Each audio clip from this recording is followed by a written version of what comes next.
What's up, guys? Welcome into Pickup Sports Talk Fantasy Clip. Today we're going to talk about what might be the biggest bust in fantasy through 2 weeks, and that is Kyle Pitts. He was drafted top 3 at his position very early, and he has only had 2 receptions for 19 yards in back-to-back weeks. Brandon, what's this caused? I think this is a major problem. I mean, you're looking at a guy who drafted, especially a tight end, with the positional draft value. That's something you always have to take account of. This is the last thing you want to be seeing out of your third or maybe early fourth round tight end, depending on how your league is. He's put up 3.9 points in PPR leagues in back-to-back weeks. That's really not great. And I'm going to go out on a limb and say, not quite yet, but he is shaping up to be a bust. He's not a bust yet. Don't jump that far.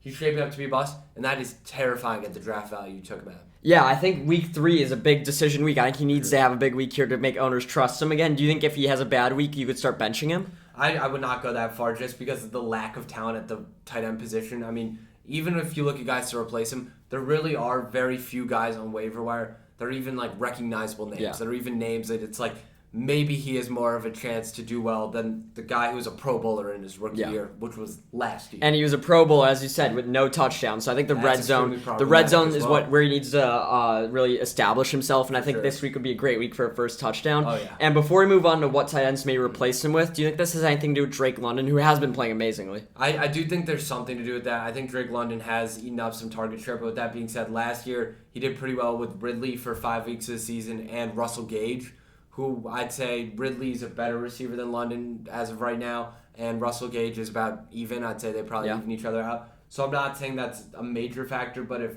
London is getting targets, those are targets that aren't going to Pitts. Yeah, but I don't think it's a factor. Also, a lot of people are arguing, well, Drake London had 24 this week. No wonder Pitts could only get 2 receptions. But that's not the case. Travis Kelce succeeded for years with Tyreek Hill, and he was still great. And as I said, Travis Kelce had tons of bust weeks. He had a couple 2 or 3 weeks in a row last year. So Pitt's doing it twice in a row. It's scary because it's the first 2 weeks, but I don't think it's a huge issue. Yeah. Tight ends reliability in general, though, very scary. It's been a problem forever in fantasy, as long as I can remember. And like a guy like Dalton Schultz did not look great with Cooper Rush. He got banged up, so I still like him long term. I think the targets will be there, but I think right now he's a guy I'd want to bench. So who are some guys you're looking at on waivers to replace him on waivers? So this really depends on your league. One guy, Irv Smith Jr., huge Monday night. I think he had a big drop, though. Points. He should have had a big touchdown there. Yeah, he should have had a touchdown. He had a big drop, but that's still 14.5 points.